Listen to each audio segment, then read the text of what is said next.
जय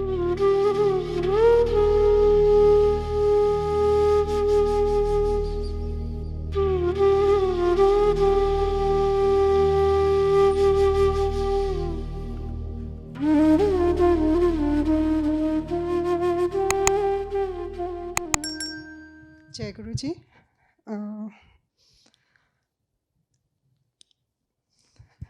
स्पीचलेस हो जाते हैं गुरु जी के सत्संग करना हो जब, क्योंकि समझ नहीं आता क्या से बताएं और कहाँ से शुरू करें।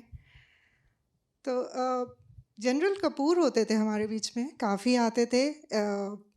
इंडिया में रहते थे पर उनकी डॉटर यहाँ है तो न्यू जर्सी आया करते थे और बहुत सत्संग करते थे, पैशनेट। किसी ने ना सुना हो तो ज़रूर यूट्यूब पे सुनना। वो हमेशा शुरू करते थे और बोलते थे, गुरु जी का ये जो दरबार है गुरु महाराज का, ये बहुत अजीबो-गरीब दुनिया है। And I could relate to it. और आई थिंक अजीबो-गरीब दुनिया इसलिए है क्योंकि I think I will echo what aunty said कि बहुत यूनिक चीज़ें होती हैं और सबके एक्सपीरियंस अलग अलग होते हैं। And it's amazing how Guru ji connects everybody through different ways, infinite different ways, जिसको एक्सप्रेस नहीं कर सकते आप, एक्सप्लेन ही नहीं कर सकते, जितनी मर्जी कोशिश कर लें। So I try to express my experience in my way, और सबका अपना अपना अलग होता है। तो मुझे ये लगता है कि और गुरुजी कहते थे कि मैं प्रैक्टिकल गुरु। तो प्रैक्टिकल इसीलिए है क्योंकि वो सबको अपने हिसाब से कुछ समझा लेते हैं, बिना प्रवचन के और बिना किसी के कुछ कहे। तो मेरा एक्सपीरियंस ऐसा है कि गुरुजी बोलते थे कि सबका टाइम होता है जब गुरुजी से सब जुड़ते हैं और मेरे बुलाए बिना कोई आ नहीं सकता। So how I learn practically, first time when I went to Guruji's temple, it was Karva Chauth. हम लोग हमेशा दुर्गा मंदिर जाते थे, किसी फ्रेंड ने बोला अरे पास में ही ओक ट्री में है, वहाँ चलेंगे। कहा ठीक है, हम लोग गए। But I had no idea who Guruji's. तस्वीर लगी है और मुझे तब भी कोई सिग्निफिकेंस नहीं है, मैंने शायद माथा भी नहीं टेका होगा उस दिन, और हम वापस आ गए और दोबारा गए नहीं। जबकि हमें पता था वहाँ मंदिर है, सब बोलते भी थे, लेकिन बुलावा नहीं था। That was October of 2015।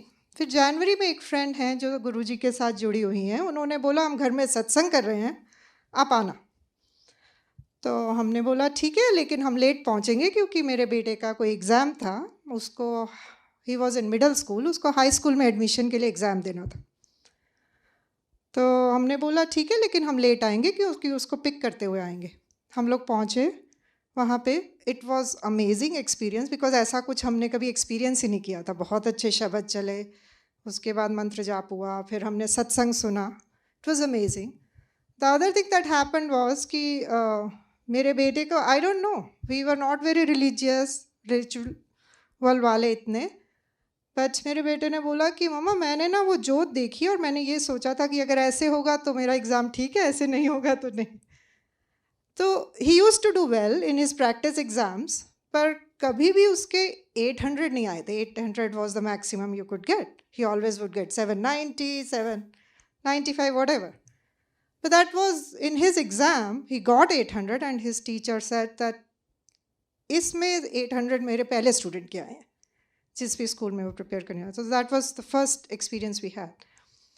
तो उसके बाद I think that was January. March में ऐसे ही मेरे हस्बैंड का बर्थडे होता है। एक दिन बोला कि आज हम मंदिर जाएंगे शाम को। तो मैंने बोला कि ठीक है आप बोल रहे हो, लेकिन ये मत करना कि उसके बाद डिनर का या कोई और प्रोग्राम चेंज हो जाए। अगर मंदिर का बोला है तो मंदिर ही जाएंगे। So that was the first time that we actually went to Guruji's temple and attended the full satsang. There are no words to express it कि वो फीलिंग क्या थी, but it was mesmerising and it's amazing because हमारी family में 5 लोग हैं, मैं, मेरा हस्बैंड, मेरा बेटा और father in law, mother in law. और ऐसे कोई हम स्ट्रॉन्ग टेम्पल गोअर्स नहीं थे कि रोज़ जा रहे हैं, जैसे नॉर्मल होता है, कभी कभी जाते थे हथा टेकने। लेकिन we just can not explain how everybody got connected and then it was like हर सत्संग में हम लोग पहुँच रहे हैं और वो जो है वो गुरु जी की ब्लेसिंग के बिना नहीं हो सकता। तो उस टाइम पे अब हमारा टाइम था कनेक्ट होने का और उन्होंने वो फेथ देनी थी कि वो आपके पास टाइम निकल भी आता है पहुंचने का टेम्पल और आपकी श्रद्धा भी आ जाती है। So I think this is another thing जो सबसे बड़ी चीज़ है जो गुरुजी हमें देते हैं वो फेथ है. And I M echoing what aunty said in her satsang, and that carried her along with right during trouble times. कि वो फेथ जो गुरुजी बना देते हैं उसके बाद हर चीज़ आसान लगती है. सबके ऊपर मुश्किलें आती है लेकिन ऐसे लगता है कि आप साइड से होके निकलते जा रहे हैं मुश्किलों से. आई लेकिन पता नहीं कैसे उसका एक सॉल्यूशन भी अपने आप आता जाता है. And you without knowing you stop worrying about it. और इस फेथ के बारे में मैं बताऊंगी कि हाँ ये गुरुजी कैसे ब्लेस करते हैं. I have grown up like a normal science student जिसको हर चीज़ में क्यों होता था कि क्यों करना है, हाथ क्यों जोड़ने हैं, मंदिर क्यों जाना है, भगवान को तो सब पता है. और हर चीज़ पे हमेशा क्वेश्चन था कि रिचुअल भी कोई क्यों करना है. और जब गुरुजी से जुड़े तो even my brother said to me, तू पागल हो गई है, ये लॉजिक वाली रीजनिंग वाली गायत्री बोल रही है. But I can not explain to even him like why am I connected and what am I feeling. But I think that's my biggest blessing from Guruji, the faith he has given me, and to live with this feeling that you always have somebody watching over you. उसके बाद आपके लिए सब कुछ बहुत easy हो जाता है. सो थैंक यू गुरुजी. तो छोटे छोटे और एक्सपीरियंसेस हैं. फिर जब हम पहली बार मंदिर आए उसके बाद नेक्स्ट मंथ मेरे बेटे का बर्थडे था. My husband always takes care कि घर में 2-4 हवन होते रहे साल में, कभी किसी के बर्थडे पे हो गया, कभी एनिवर्सरी पे हो गया. तो मेरे बेटे के बर्थडे पे भी रखा हुआ था. It was I think a Sunday, हवन रखा हुआ था.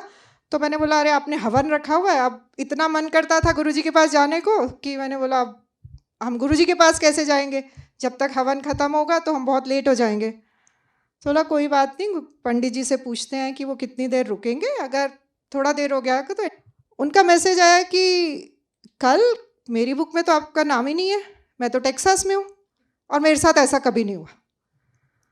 सो जय गुरु जी. हम लोग नॉर्मली ऐसे हवन कैंसिल हो जाए तो आप दुखी होंगे, पर हम लोग तो बहुत खुश हो गए कि चलो अब गुरु जी के पास जाएंगे.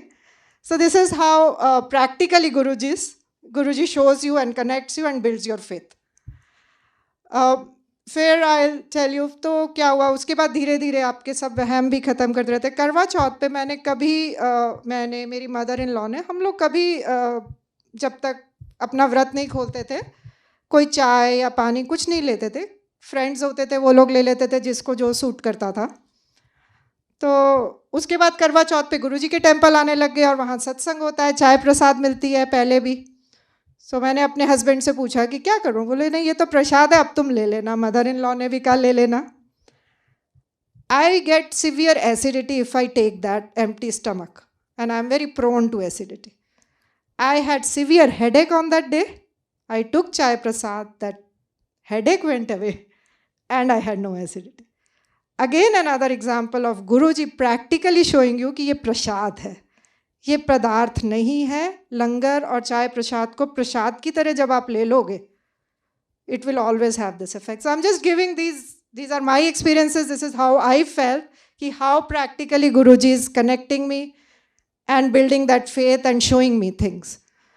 और I'll tell you मतलब बहुत सारी चीज़ें ऐसी जो आप वैसे लाइफ में शायद अप्रिशिएट नहीं करते, पर गुरुजी के साथ आप अप्रिशिएट करने लग जाते हो और वो अप्रिशिएट करने की आपका सेंस शायद वो भी गुरुजी देते हैं.